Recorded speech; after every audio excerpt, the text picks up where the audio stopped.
দাঁড়াও দাঁড়াও, গুলুকে বেঁধে রেখে আমিও আসতেছি। এই দেখো পিঙ্কুর বাবা, আমি এটা কি ধরেছি?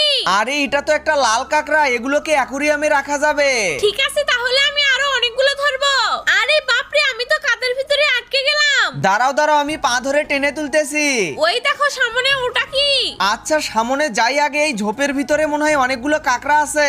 পিঙ্কুর বাবা সাবধানে, গর্তের ভিতরে কিন্তু সাপ থাকে। এই দেখো আমি একটা কুসে মাছ পেয়ে গেছি, ভয় পেও না, এটাকে ধরে নিয়ে যেতে হবে। ওকে বালতির ভিতরে রেখে দাও আর তাড়াতাড়ি করো, বাড়িতে যেতে হবে।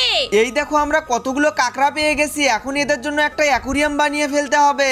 এই কাঠগুলোকে ঘষে পরিষ্কার করে প্রথমে অ্যাকুরিয়ামের জন্য একটা টেবিল বানিয়ে ফেলি। এখন এই কাঠের টেবিলের উপর ফ্রেম বসিয়ে তার উপরে গ্লাস লাগিয়ে দেব। এই যে পিঙ্কুর বাবা, আমি একটা মেশিন এনেছি, এটা দিয়ে গ্লাস কাটো। পাগল মেয়ে, গ্লাস তো কাটা লাগে না, চাপ দিলেই ভেঙে যায়। এই যে দেখো, এখন তাড়াতাড়ি এই অ্যাকুরিয়ামটাকে ফ্রেমের উপর বসিয়ে দেই। অ্যাকুরিয়ামের ভিতরে কিছু কাদামাটি আর পাথর দিয়ে দিতে হবে, নয়তোবা কাঁকড়াগুলো থাকতেই পারবে না। হইছে, এবারে কাঁকড়াগুলোকে ভিতরে ছেড়ে দিয়ে দেখি তো কেমন লাগে। এরা তো সবাই নতুন জায়গা পেয়ে অনেক মজা করতেছে। ওয়াও, অনেক সুন্দর লাগতেছে। আমি তো এটাকে এখন ঘরের ভিতরে নিয়ে যাব।